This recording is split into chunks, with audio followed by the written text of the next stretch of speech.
दोस्तों नमस्कार।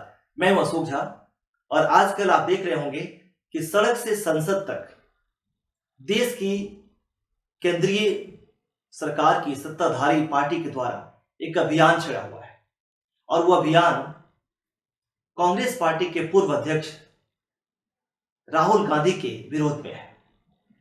उनसे माफी मांगने की बात की जा रही है उन बयानों के प्रति, उन बयानों के लिए जो जो उन्होंने अपने लंदन प्रवास के दौरान दिया था कि भारत में डेमोक्रेसी खत्म होती जा रही है, भारत तानाशाही की तरफ जा रहा है, देश में सौहार्द की बड़ी कमी है और इसका इंपैक्ट विश्व पे पड़ेगा।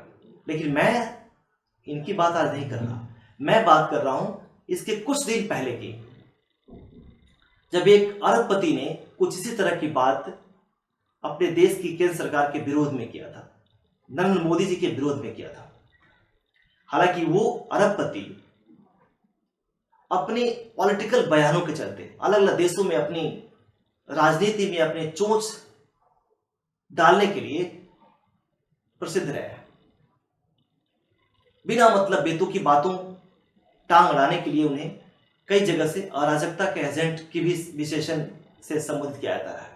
हालांकि वो अपने आप को एक परोपकारी इंसान, एक बड़े बिजनेसमैन तो है ही वो, और इसीलिए बहुत सारे लोग उन्हें एक महान परोपकारी इंसान भी कहते हैं। वह है जॉर्ज सोरस, अमेरिकी अरबपति।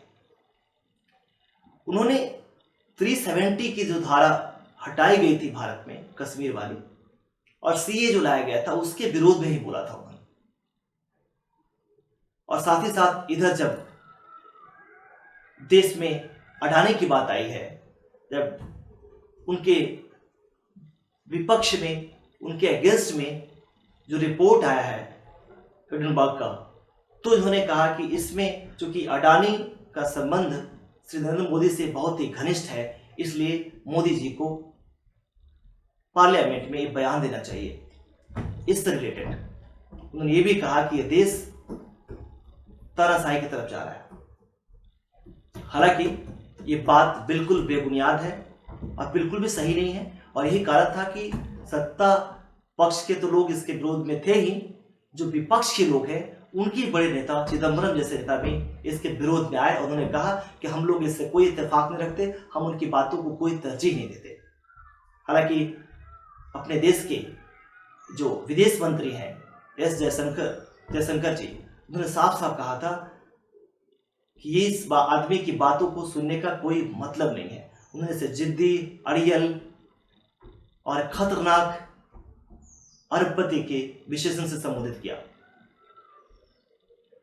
और ये इनका जो अगर हम ट्रैक देखें, पीछे का भी देखें, तो ये कई जगह पे दिखता है कि इन्होंने इस तरह की काम किया है। कई देशों की सरकारों को अस्थिर करने का काम इन्होंने किया है, अपने पैसों से अस्थिर करने के लिए बड़ा सारा जुगाड़ लगाया है।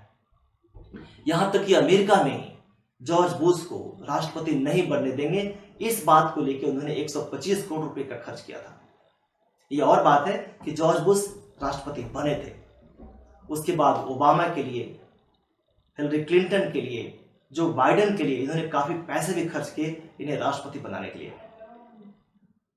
यहां तक कि उन्होंने एक अखबार फॉक्स न्यूज से इनका जब मतभेद हुआ तो उसको भी डिफेम करने के लिए बड़े सारे पैसे पानी की तरह बहाया था।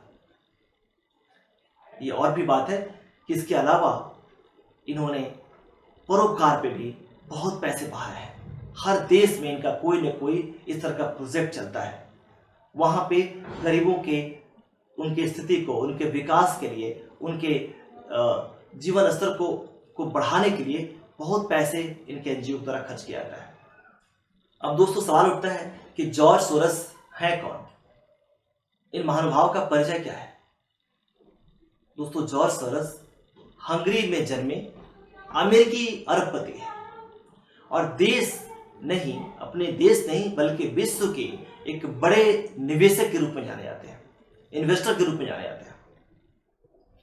सोरस फंड मैनेजमेंट के अध्यक्ष के रूप में रहे।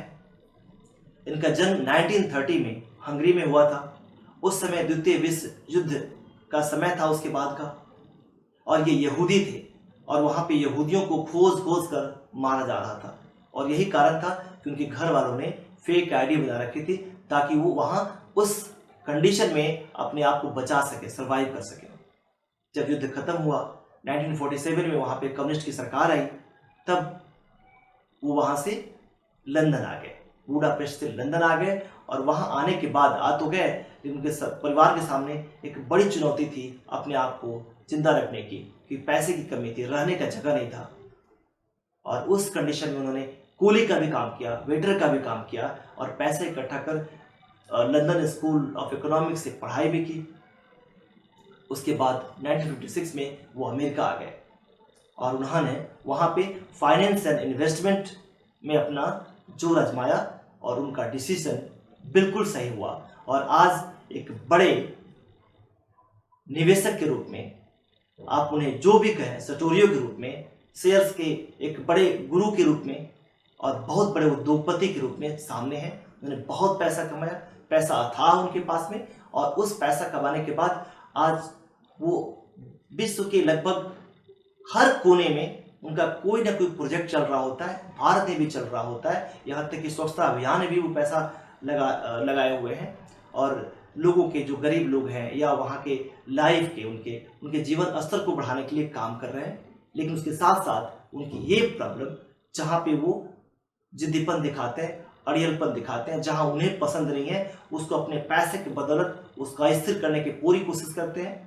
और इसी का एक नमूना भारत में उन्होंने दिखाने की कोशिश किया था। हालांकि भारत इतना परिपक्व है कि इन जैसे लोगों की बातों में न आने वाला है, न आया है।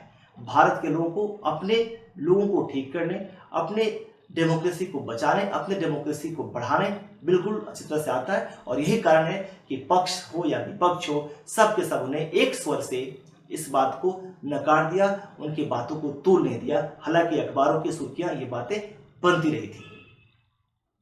तो दोस्तों, ये अपने विदेश मंत्री का जो विशेषण दिया गया था, अड़ियल, जिद्दी, खतरनाक उद्योगपति, अरबपति, वो यही जॉर्ज सोरस को दिया गया।